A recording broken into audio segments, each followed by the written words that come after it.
Dalam nama Bapa dan Putra dan Roh Kudus. Amin. Ya Allah yang penuh belas kasih, Engkau menghendaki agar kami saling mengasihi, sebagaimana Engkau sendiri telah mengasihi kami, melalui Yesus Kristus Putramu, yang rela berkorban demi keselamatan kami. Bantulah kami agar kami selalu merenungkan apa yang benar.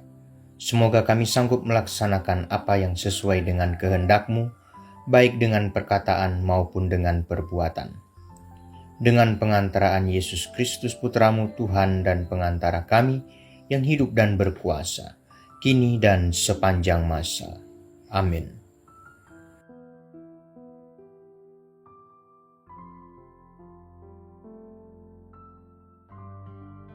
Tuhan bersamamu dan bersama rohmu.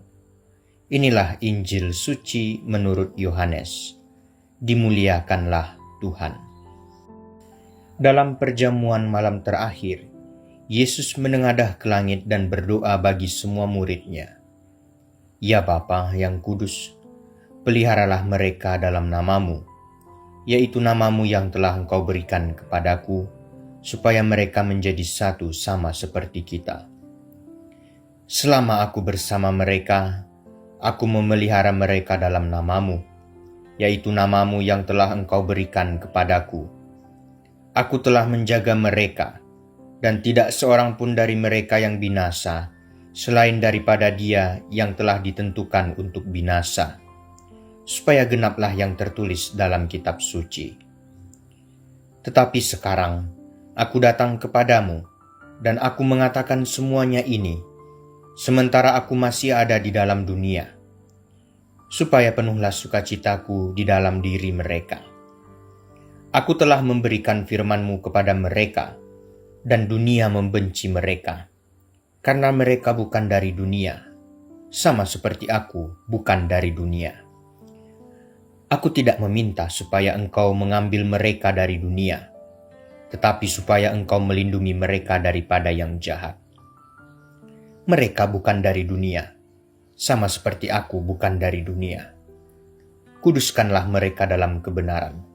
Firman-Mu adalah kebenaran.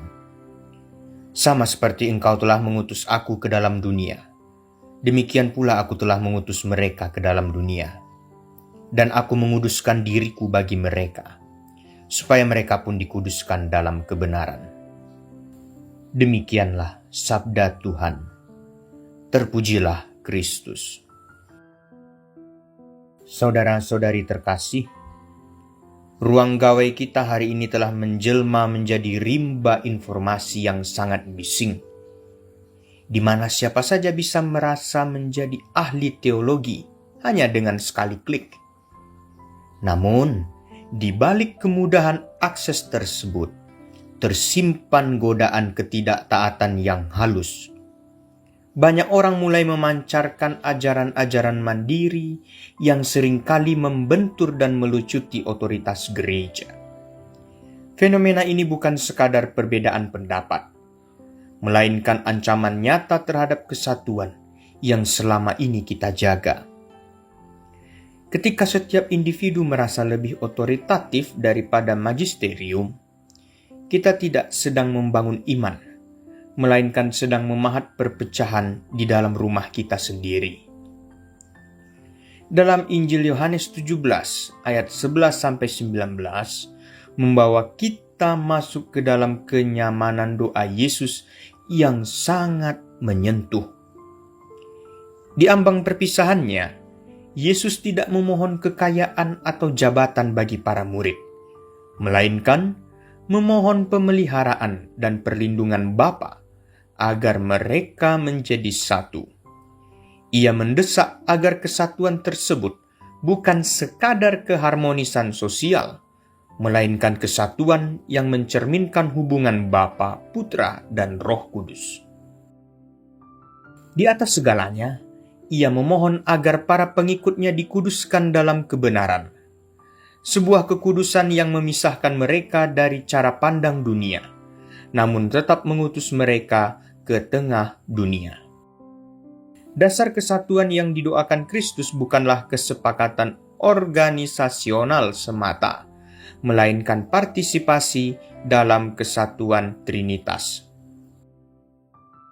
Teologi Katolik menegaskan bahwa gereja adalah persekutuan, komunio, yang hidup. Kesatuan ini adalah tanda sakramental akan kehadiran Allah sendiri yang menguduskan umatnya.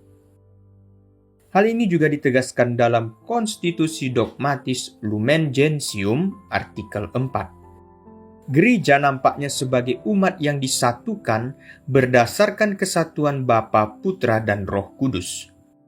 Tanpa kesatuan dengan otoritas yang sah, kita kehilangan perlindungan rohani dan dasar kebenaran yang diwariskan secara apostolik sejak zaman para rasul.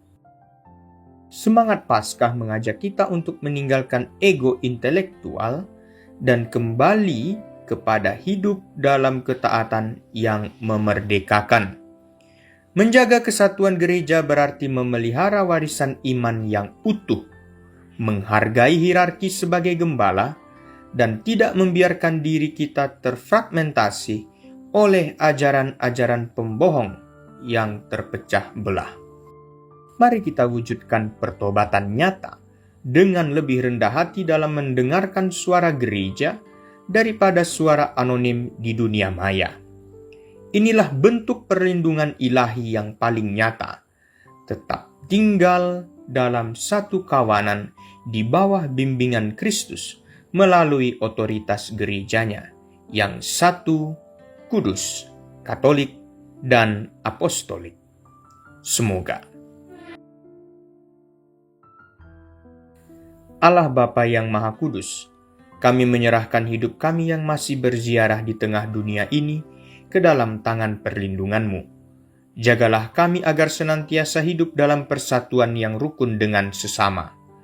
Kuduskanlah hati kami dan pikiran kami dalam kebenaran firman-Mu, agar kami tidak terseret oleh arus dunia yang menjauhkan kami daripadamu. Lindungilah kami dari yang jahat, dan mampukanlah kami menjadi saksi-saksi utusan-Mu yang membawa damai sejahtera bagi dunia. Dengan pengantaran Kristus Tuhan kami. Amin. Semoga Tuhan beserta kita, sekarang dan selama-lamanya. Semoga kita sekalian dilindungi, dibimbing, dan diberkati oleh Allah yang Maha Kuasa, Bapa dan Putra dan Roh Kudus. Amin.